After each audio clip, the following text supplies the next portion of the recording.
Hi, welcome to the Lisa Saunders Show. I'm Lisa Saunders, and today our show is going to be about healing, providing healing. I have two very nice healers here. I have Lee Paradis or Paradis. You said I can call you either way. one. That's so cute because usually people are so like crazy about their name. You got to say it this way. I love Lee Paradis. That's kind of cool. Horses Healing Humans. And I just remember when you opened up, it was a couple years ago?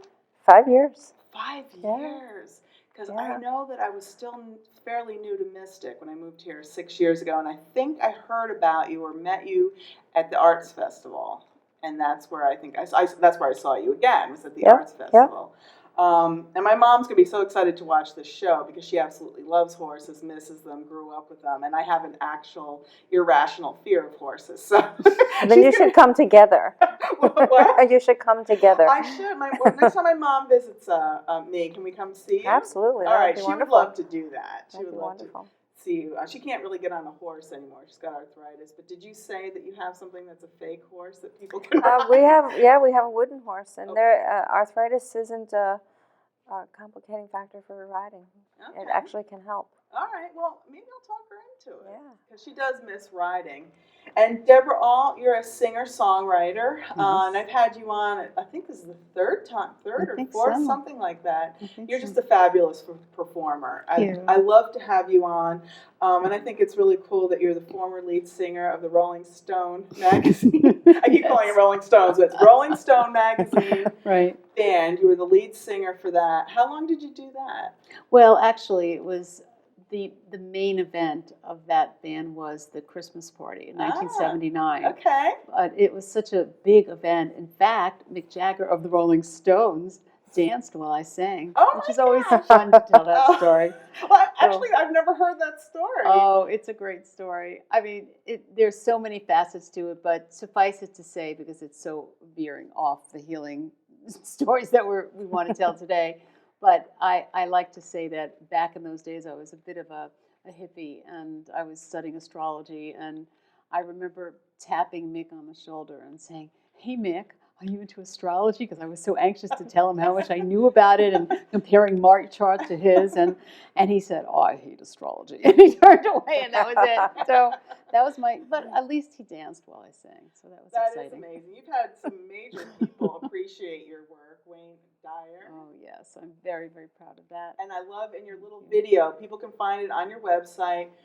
You're going to sing a song later in the show because it kind of relates to the two of you about cancer survivors. But anyway, she has a great video of how that was put together, and she actually has her singing for him at a conference and the whole audience being wowed. So you've got some great stuff on film. It's great footage. It really is. And you now write for causes. I mean, you also have some mainstream love stories and thoughtful songs. But you write for causes, and there's a song that you did that I heard when I first met you, "A Voice for Sam," and I could barely listen to it because it made me think of my daughter who passed away, and she was never able to speak. And because I saw you a friend of yours did a cancer surviving type video showing flashcards on cancer healing or how to get diagnosed to your song, I asked you if I could do my daughter's story, because I'm trying to raise awareness for the disease that caused her disabilities,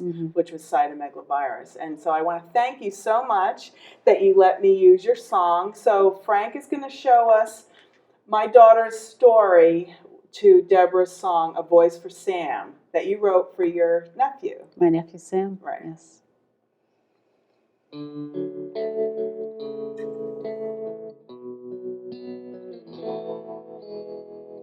Can I tell you that I want to go now when I cannot find the words? The other kids are playing all around me. I'm alone and something hurts. I'm a boy who's feeling scared of all the noises in my head. I can hear you, but I know you don't hear me. My mom is always so creative, finding new things we can try.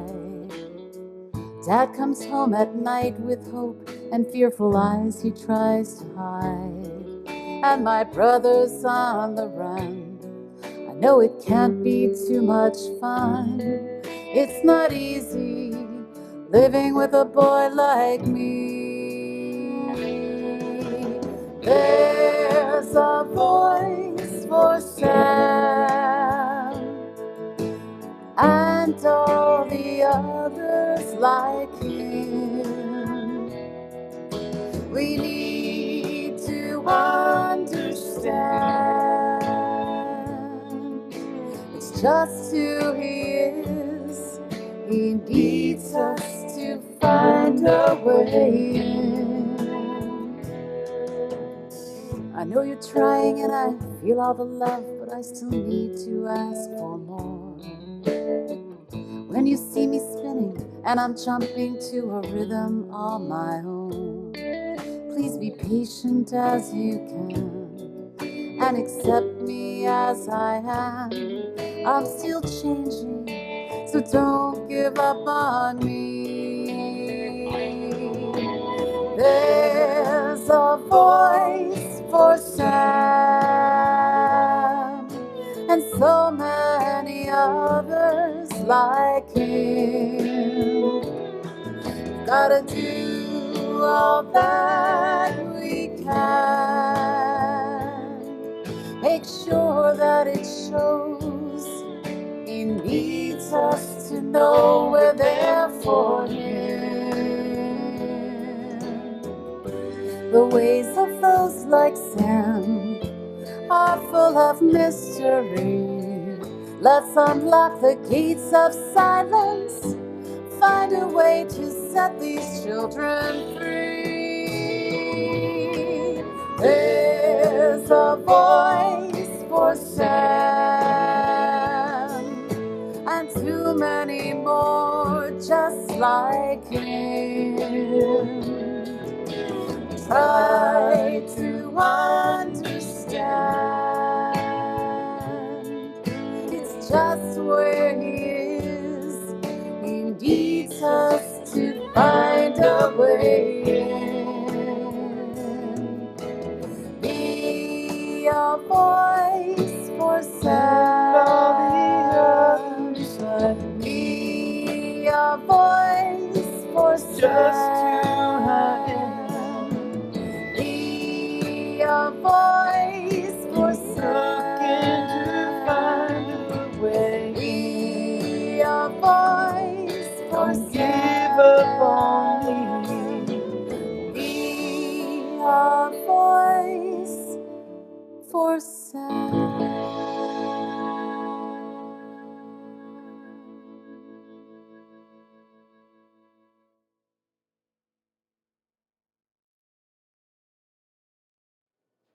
Well, Deborah, that's the first time I That's ever beautiful. saw it. Wow.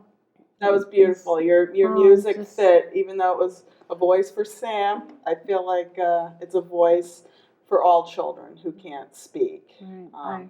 and have something to say. So thank you for your work doing music like that. I'm so moved by your courage and how, I mean, that's the thing about you that I was drawn to the most, that, you know, you're one of those people that takes an experience that's so challenging, that's beyond what some of us can fathom, and you want to make a difference and keep changing the world and keep your faith. It's beautiful. Oh. So I'm really honored. Well, thank you for letting me use that song. And I feel like Lee is in the same situation. You were a dentist, right? Dental hygienist. A dental hygienist, Mhm. which requires manual dexterity. Lots of it.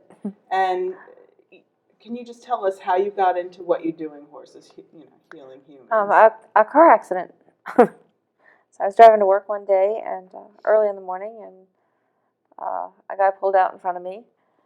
I had the right of way, and had he kept going, I might have clipped his rear bumper, but he stopped, and so I T-boned him. And I had a frontal lobe traumatic brain injury and bilateral carpal tunnel injuries because I braced on the steering wheel. Mm-hmm. And it caused a lot of dizziness for a number of days afterwards. And during that time, I fell.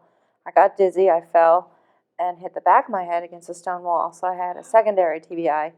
So my entire brain swelled. And So, the swelling takes a long time. So I didn't have any real symptoms for the first few days, but they gradually got worse and worse.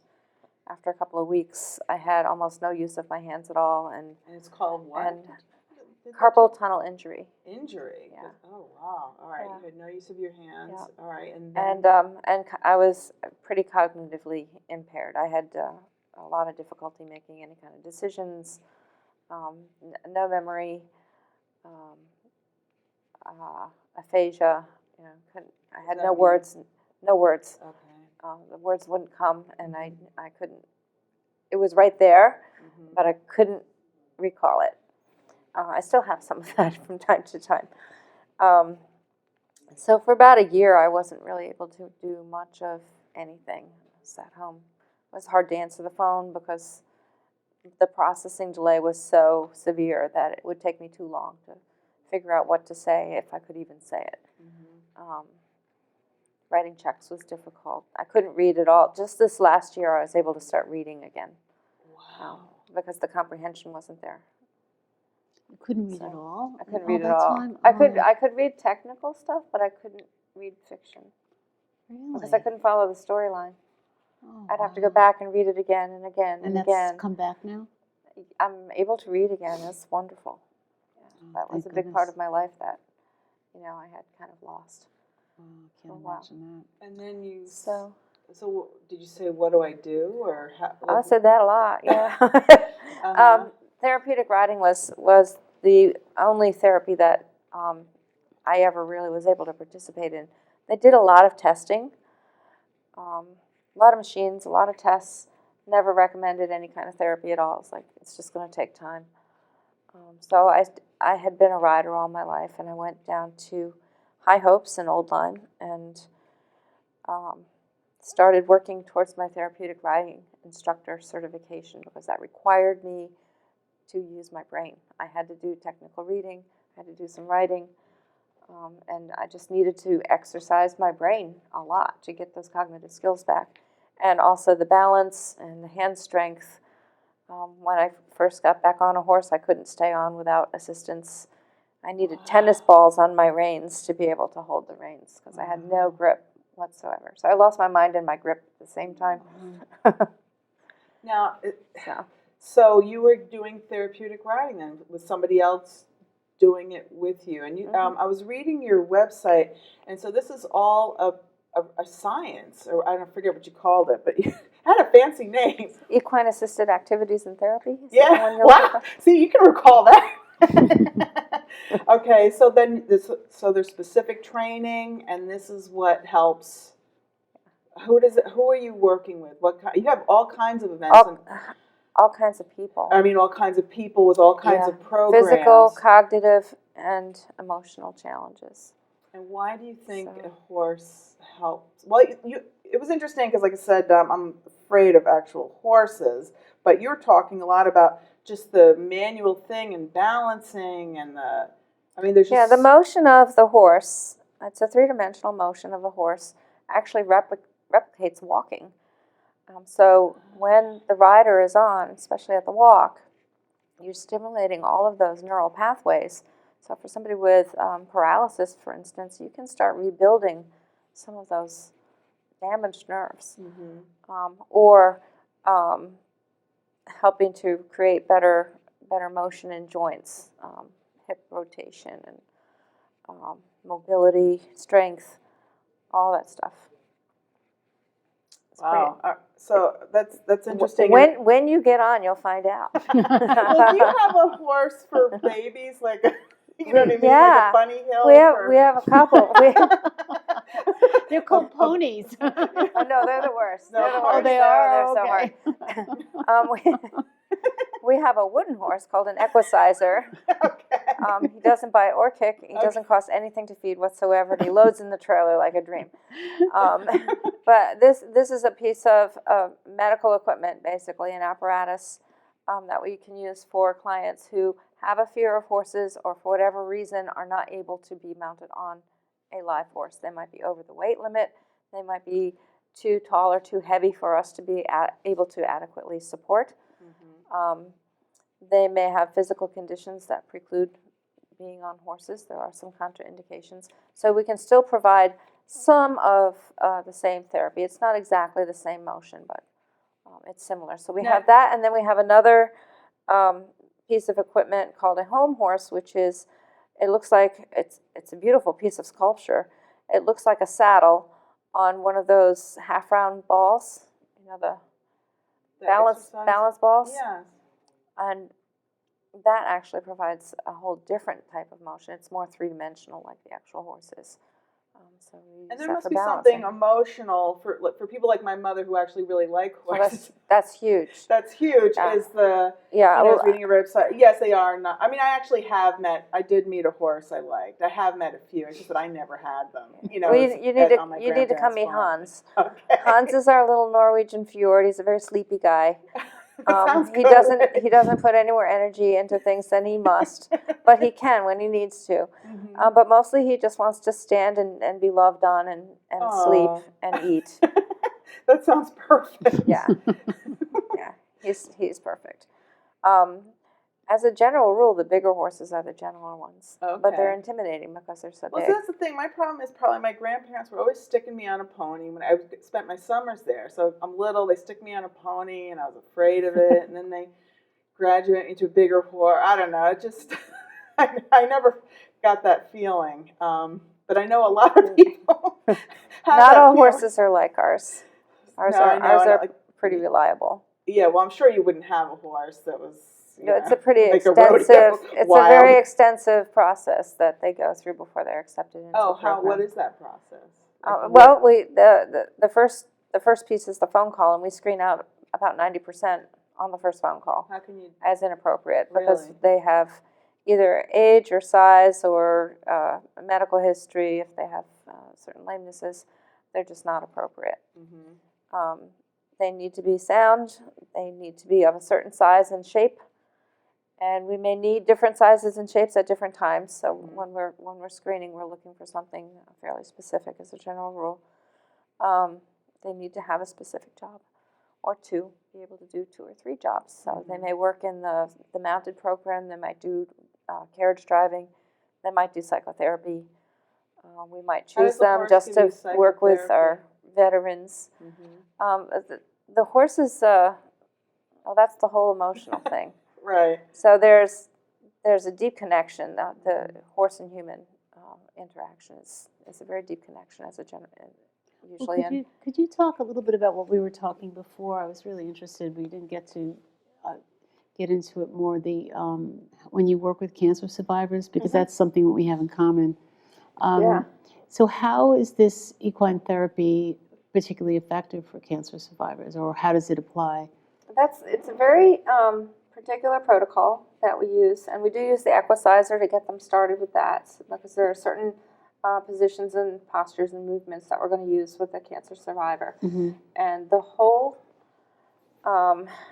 therapeutic process is designed not only to desensitize the surgical site, but also to help them to reconnect, because they become so disconnected through that whole illness and treatment process. Mm-hmm. And so they are able to connect with the horse. It's a body-to-body contact, so they're on the horse backwards, reclined, with their head on the horse's rump, walking to music and regulating their breathing and their heart rate to match the horse's. Very, very powerful. Oh, I can But see it helps how. to stimulate the vagus nerve. It loosens up all of the muscles. The desensitization to the surgical site is pretty critical. And one of the criteria, which I found interesting when I was researching this, was that the horse must be beautiful. You can't use an ugly horse. Really? Who decides? Well, that's in the eye of the beholder, I guess. Yeah, But I can't imagine an some ugly horses, I think, horse. I've seen a couple ugly horses. have you? Okay. They're out there, but there aren't many. Well, actually, Deborah, you kind of combined beauty with your song for cancer survivors in your friend's book. I mean, in the images she took. 'Cause, Thank you. That's a nice way to put it. her images are beautiful. Have you had a chance to look at her I book? did. Yeah. Thank you. Beautiful images with the song that you wrote for cancer survivors, and I'm hoping you'll play it. Of course. You just Yeah, I'd be happened to happy bring your guitar, right? Well, you asked me to. I did. Okay. There we are. Well, that's a nice way to put it, because we certainly, it's about cultivating gratitude for each moment. And certainly my friend Monica was a photographer who helped bring attention to the beauty visually in every moment as a photographer. And I got to look at the world differently after knowing her. And so we put this book together around her photography and the lyrics of the song. So you have lyrics on each page, just to give people an idea. On each page, correlating to the photo, was Monica. Well, we kind of matched it in a way that under each photo was a little description of how Monica related to that photo and some of her experience of taking it. But the lyrics of the song are illustrated by the photos. So there's a symbiotic relationship. There is. It's a beautiful one. And when you anyway, I'll let you play. I want to hear it. Thanks. So this is giving a voice to cancer survivors. Please don't offer sympathy.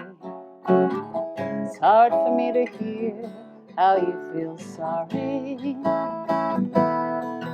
Some say we're closer to a cure each day, but still my body turns away to betray me. What I really want is for you to know just what it is when my story's told that sustains me. It's a strength that somehow makes its way through all the words and the simple faith that I'll make it. Some say cancer cannot cripple love, shatter hope, or be anything but angry. When you work so hard just to stay alive, you need a reason pushing you to strive to keep going. It's a message, it's a wake-up call, it's a plea to understand it all and find meaning.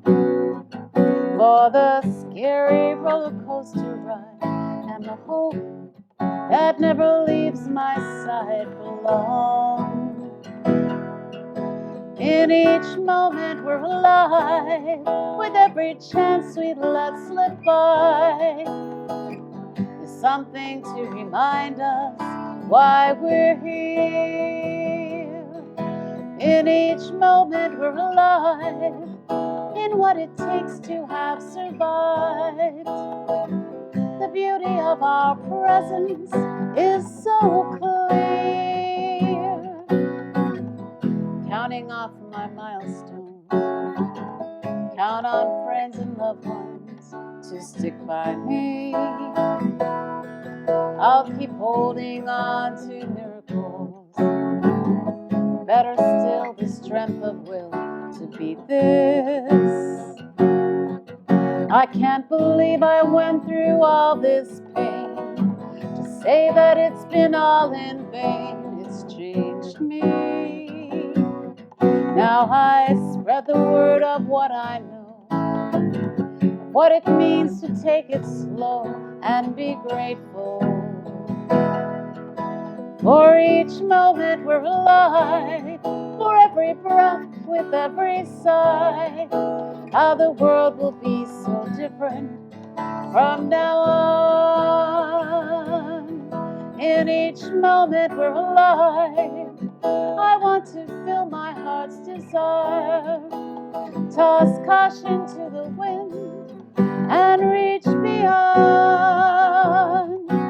In each moment we're alive, we follow joy, we carry pride, empowered to be all we're meant to be.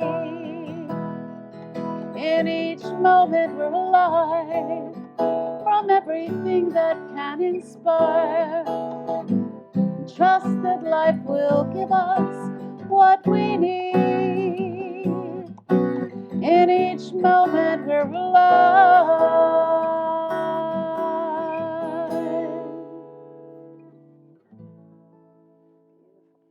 Thank you. Thanks for letting me play it again. Well, I love it. There's actually a lot of songs I love. We don't have time.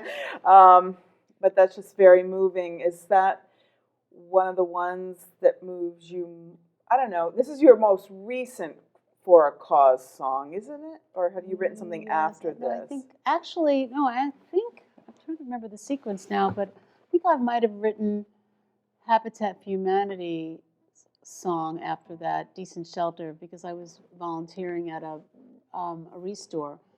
But this one grew because Monica had gotten ill and her cancer had metastasized, so I wanted to help her leave a legacy. And then the project just grew, and then I partnered with Cindy Sheridan Murphy, who was a guest on this show also, and who's a survivor. And I began to represent loving caregivers, and she was the cancer survivor. And then we started creating workshops, and then it just started growing and morphing. And then I met Wayne Dyer, and he loved the song, and he endorsed the book.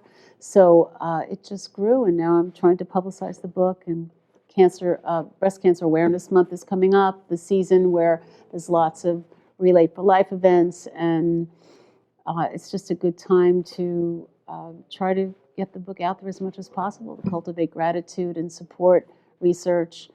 And it's a project that will always be special to me. Of course, as you know, I lost both my parents to cancer, and so it feels really good to have something so tangible, a book, a coffee table style book, a gift book, and it includes music, and I feel really good about it. Well, it's good So, something people can hold it and look at it yeah. and feel. They can read the words while they're listening. Because on your CD, you have nine other songs that come with the book. Mhm. You have that song, plus you have. Do you have the Voice for Sam on that? Yeah, the Voice for Sam is on there, on and that. the Habitat for Humanity song, Mothers Against Drunk Driving, and a song I wrote for actually my parents' 50th anniversary that could be for any couple that's been together for a long time. The child abuse song, I think, is on another CD.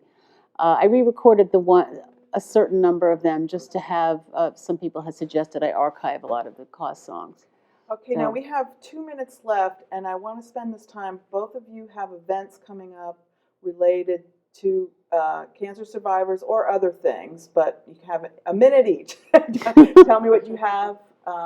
Well, quickly. It's- coming up for the Cancer House of Hope, Cindy and I will be doing a workshop, and we're partnering with Eileen Kaplan, who is also a cancer survivor and a comedian who's hysterical. So we're doing that in the area of Springfield, Massachusetts, and you can get that information on my website, Okay. debrasong.com.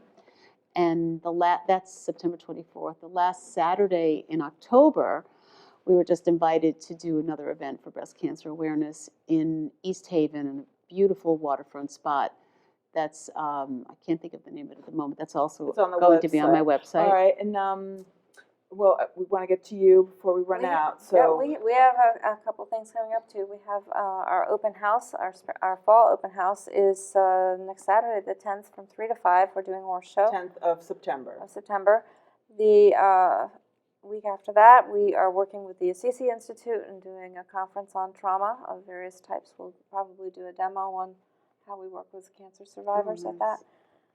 And then we have our annual Farm to Table fundraising dinner on the 18th Of September. of September. Okay. A few tickets left for that. And then in October, we have a wellness fair scheduled. And in November, we're working with a number of veterans organizations to do I'd love to have you on another show. We could talk about that too. But thank you so much for coming on. And Thanks for having I look forward to watching this. Well, thank you for joining us on the Lisa Saunders Show, and I will see you next week. And don't forget to look at their website so you can see everything they were talking about and the events.